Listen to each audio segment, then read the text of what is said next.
아브라함이 믿음의 조상이라고 하잖아요. 근데 우리가 창세기를 읽어보시면 아시겠지만 아브라함은 그렇게 대단한 사람이 아닙니다. 예. 정말 실수도 많고요. 예. 또 불순종의 모습들도 보인 적이 많았고, 그래서 이 사람이 정말 믿음의 조상이 될 수 있을까 하는 부분들도 사실 많고, 그래서 아브라함이 강한 사람이고 믿음이 좋아서 복 받은 게 아니라 하나님께서 아브라함을 그런 사람으로 만드신 줄로 믿습니다. 예. 하나님께서 하신 것입니다. 아브라함의 하나님이 저와 여러분의 하나님이신 줄로 믿습니다. 예. 하나님이 저와 여러분도 아브라함을 믿음의 조상다운 사람으로 만들어 가셨던 것처럼 저와 여러분의 인생에서도 그렇게 동일하게 일하고 계신 줄로 믿습니다. 하나님께서 아브라함을 강하게 하신 것이고요. 하나님께서 아브라함을 복 받을 수 있는 사람, 복의 근원이 되는 사람, 믿음의 조상이 될 만한 사람으로 하나님께서 그를 오랜 세월 동안 훈련하시고 다듬으셔서 그런 사람으로 만드신 것입니다. 한번 하나님은 일을 시작하시면 어떻게 하시죠? 가망이 없다고 포기하시는 게 아니라 없는 가망과 희망을 만들어내셔서 그 일을 성취하시는 분이신 줄로 믿습니다.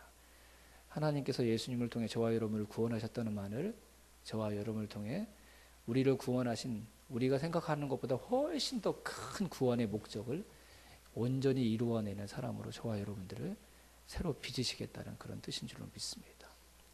우리 자신을 보면 아무 일도 안 일어나고 있는 것 같지만 하나님은 일하고 계십니다. 믿음과 무관하게 살았던 아브라함을 갈대아 우르에서 들어 하나님의 약속의 땅으로 옮겨 놓으셔서 그 땅에서 수십 년 동안 믿음의 조상이 될 수 있도록 그를 훈련시키셔서 기업고 믿음의 조상이 되게 하셨던 것처럼, 복의 근원이 되게 하셨던 것처럼 하나님께서 저와 여러분의 인생 가운데서도 동일하게 일하고 계시는 줄로 믿습니다. 오늘 본문에는 하나님께서 아브라함을 부르신 목적, 그렇게 믿음에 합당한 삶을 전혀 살아가지 못했던 아브라함인데 그를 온전한 믿음의 조상으로 세워나가신 목적이 무엇인지 분명하게 우리에게 말씀하고 계시거든요. 아브라함을 선택하신 목적, 아브라함을 부르신 목적, 아브라함에게 그래서 놀라운 은혜로 함께 하셨던 목적, 그가 실패하고 넘어졌는데 포기하지 않고 끝까지 그를 붙드셔서 하나님의 목적을 그의 인생 가운데 마침내 성취하셨던 그 목적이 무엇인지, 그렇게 하셔서 하나님께서 아브라함을 어떤 존재로 만들게 하시기를 원하셨는지 오늘 그 목적이 19절 말씀 가운데 분명히 나타나고 있습니다. 19절을 다시 한번 보겠습니다. 19절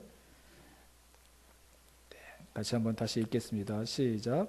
내가 그로 그 자식과 권속에게 명하여 여호와의 도를 지켜 공의와 정의를 행하게 하려고 그를 택하였나니 이는 나 여호와가 아브라함에게 대하여 말한 일을 이루려 함이니라.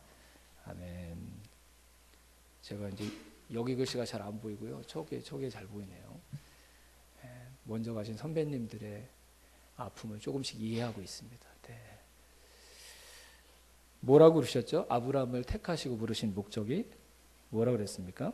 내가 그로 그 자식과 권속에게 명하여 여호와의 도를 지켜 의와 공도를 행하게 하려고 그를 택하였나니.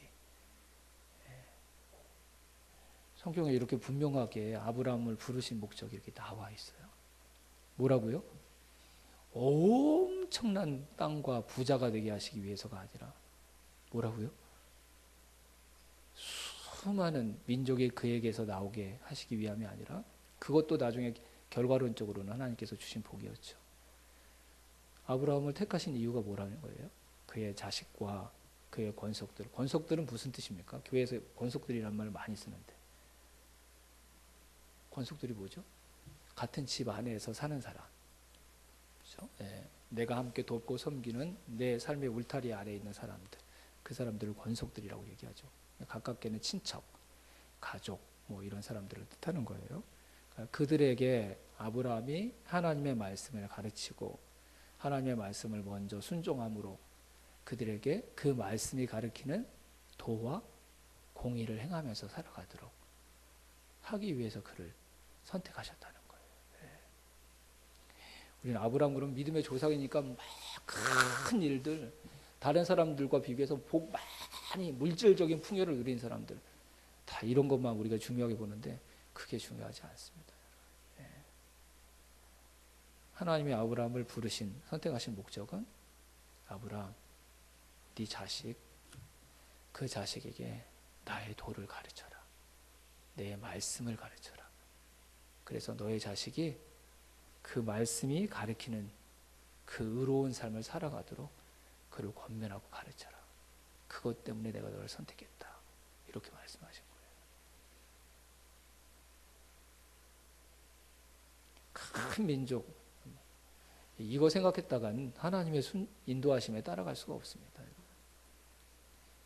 큰 민족을 이루기 위해서 진짜 하나님께서 나에게 지금 내가 순종에 살아가기를 원하시는 나를 부르신 목적은요, 내 앞에 있는, 내 곁에 있는 나와 가장 가까운 그 사람들에게 하나님의 말씀을 가르치는 거예요. 그 말씀대로 살라고 명하는 거예요. 세상의 길이 아니라 하나님께서 말씀을 통해 가르치신 그 길을 걸어야 된다고 권면하는 거예요. 그거 하라고 아브라함을 부르셨다는 거예요. 그게 하나님께서 우리를 부르신 진짜 목적입니다. 이유입니다. 하나님이 왜 물질의 복을 주시는 줄 아세요? 왜 내 주변에 나를 돕는 동력자들을 붙여주시는 줄 아세요? 거창한 하나님의 나라를 완성하기 위해서. 그런 말에 현혹되지 마세요, 여러분. 딱 한 가지입니다. 나랑 가장 가까이 있는 내 자녀들, 내 가족들, 내 권속들에게 하나님의 말씀 잘 가르치고 그 말씀에 순종해 살아가는 삶을 살아가도록 그들에게 명령하고 권하는 삶을 살아가도록 다른 은혜들을, 다른 복들을 우리에게 주시는 것이죠. 왜 하나님께서 우리에게 담대한 믿음을 주시는 줄 아세요, 여러분? 길거리 가서 예수님 믿으세요. 거기에 용기가 필요한 게 아니에요, 여러분. 그것도 용기가 필요하긴 하죠. 진짜 용기가 필요한 것이 어떤 일인 줄 아세요? 어느덧 가슴이 아프고 어느덧 사이가 서먹해져 가지고 하고 싶은 얘기도 제대로 못하는 내 자식에게, 내 가족들에게 하나님의 말씀이 가르치는 대로 살아야 됩니다. 하나님께서 말씀으로 가르친 그 길을 걸어야 됩니다. 그래야지만 살 수 있습니다. 이거 우리 자녀들에게 얘기하는 거 쉽지 않습니다, 여러분. 이거 내가 사랑하는 남편에게, 아내에게 얘기하는 거 쉽지 않습니다. 가족들에게 얘기하는 게 더 어렵죠, 더 어렵죠. 왜요? 나를 제일 잘 아니까. 그리고 이 사람은 정말 안 될 것 같은 포기가 나한테 제일 많이 그 관계에서 내가 경험을 했으니까. 제일 중요한 사람이라는 걸 아는데 하나님의 말씀대로 살아야 된다고 얘기하기에 가장 힘든 사람이 사실 내 자녀들이고 내 권속들이죠. 근데 하나님 그거 포기하고 하나님의 일을, 하나님의 뜻에 순종하는 사람 있을 수 없다고 하나님께서 말씀하시는 거죠. 너 다른 거 아무것도 안 해도 괜찮아. 하지만 그건 해야 돼. 내가 너를 선택하고 부른 목적이 그거니까. 제가 여러분 농담으로 그렇게 얘기하는 거 아니에요. 교회 하나도 안 섬기셔도 괜찮아요. 그러면 좀 힘들긴 하겠죠. 제가 열심히 섬기시는 분들이.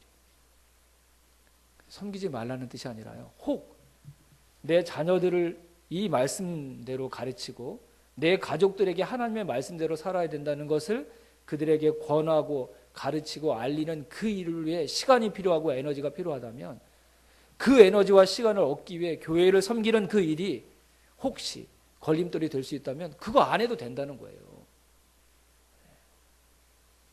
그거 안 해도 된다는 거예요.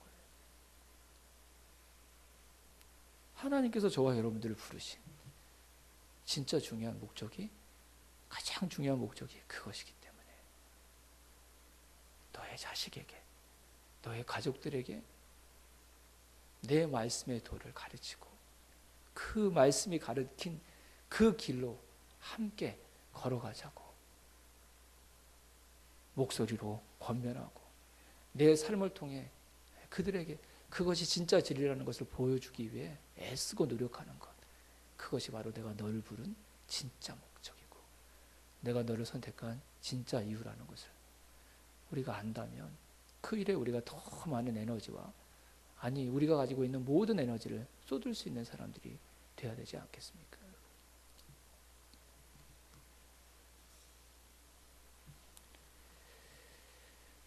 힘든 일이죠.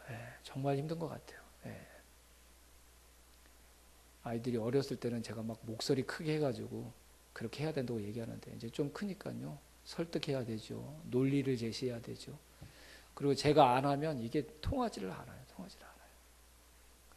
정말 무섭다, 무서워.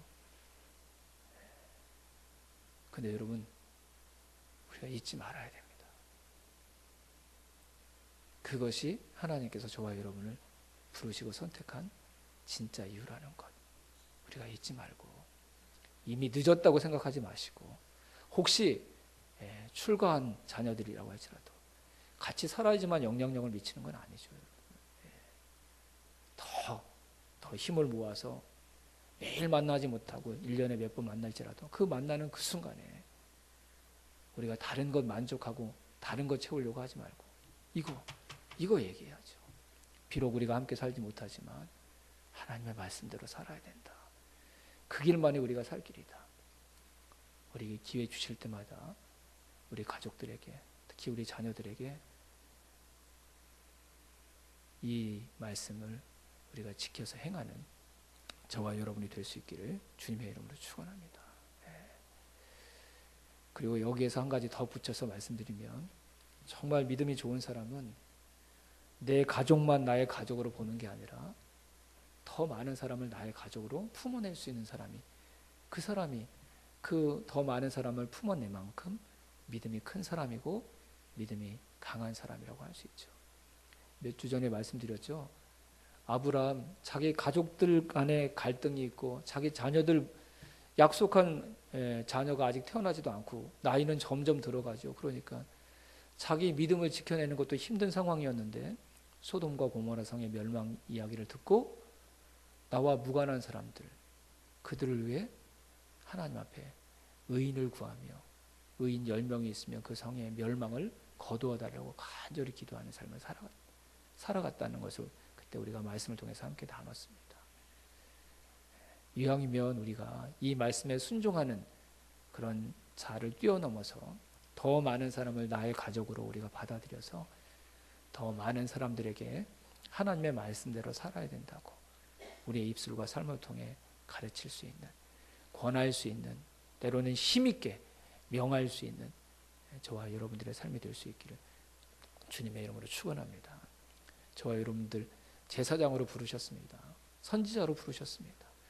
다른 사람들 가지 못하는 천국 혼자 가서 다른 사람들이 부러워하는 그런 인생 되라고 저와 여러분을 제사장과 선지자로 먼저 선택하신 게 아니라 저와 여러분을 통해 다른 모든 사람들도 다 하나님 나라 가고 하나님의 백성으로 살아가는 그 일에 저와 여러분들이 섬기는 자 되라고 저와 여러분을 먼저 제사장으로 세우시고 선지자로 세우신 줄로 믿습니다. 여러분 자꾸 나는 못한다고 하지 마세요. 우리가 예수님 믿는 사람이라면 우리 안에 성령님이 계십니다. 그 성령님은 권능이고 능력이시고 힘이십니다. 그분이 우리에게 이 말씀을 온전히 지키고 순종해 살아갈 수 있도록 힘 주실 것이고 더 많은 사람을 나의 가족 삼아 우리가 살아가서 더 많은 사람들에게 하나님의 말씀대로 살아봅시다. 하나님 말씀대로 살면 영원한 생명을 얻을 수 있습니다. 지금의 이 인생의 무거운 짐들 우리가 다 벗어던질 수 있습니다. 이렇게 자신 있게 우리 주변에 있는 이웃들에게도 이 말씀을 나누며 실천하며 살아가는 저와 여러분 다 될 수 있기를 주님의 이름으로 축원합니다. 요즘 그런 생각이 들어요. 예전에는 저희 아이들 놓고 그런 생각했거든요. 저희 아이들이 친구들과 학교에 가서 그 무너져 있는 그 학교들을 다시 바로 세우는 그런 하나님의 자녀들이 되게 해달라고. 우리 소망교회에 다니는 주일학교 학생들이 그런 학생들 되게 해달라고.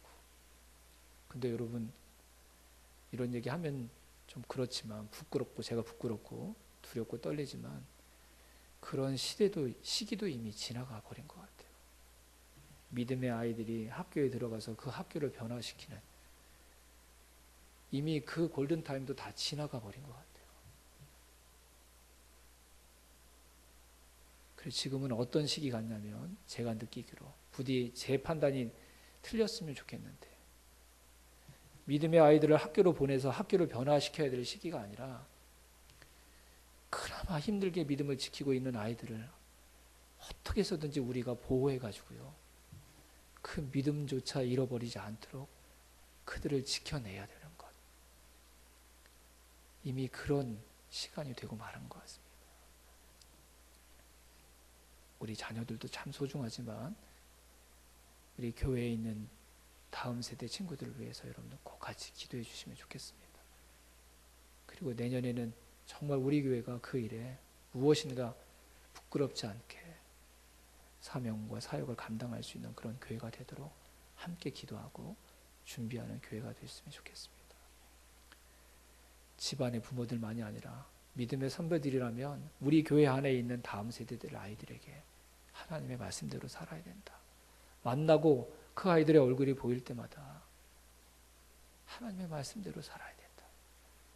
힘들어도 학교에서 내가 교회 다닌다는 사실을 알리는 것조차도 힘들고 어려운 걸림돌이 되는 그런 분위기일지라도 그래도 하나님의 말씀대로 살아야 된다. 적어도 교회에 와서는 그런 도전과 격려를 받을 수 있는 그런 우리 교회가 됐으면 참 좋겠습니다. 여러분, 우리 모두가 함께 해야 될 사역입니다. 그래서 우리 아이들 한 영혼이라도 세상의 큰 죄악의 흐름에 우리가 빼앗기는 것이 아니라 끝까지 우리가 믿음으로 보호해서 사랑으로 그들을 감싸서 끝까지 그들이 믿음의 자리에서 떠나지 않도록 지켜내는 것. 그것이 이 마지막 시대의 교회와 먼저 믿은 우리에게 하나님께서 주신 중요한 사명이고 우리의 책임인 줄로 믿습니다. 오늘 이 말씀 우리가 잘 가슴에 새기셔서 이것이 우리가 감당해야 될 가장 중요한 사명이라고 우리가 고백하고 이 사명 잘 감당하는 하나님의 사람 또 부모들 믿음의 선배들 다 되게 해달라고 같이 꼭 기도해 주시기를 주님의 이름으로 부탁드립니다.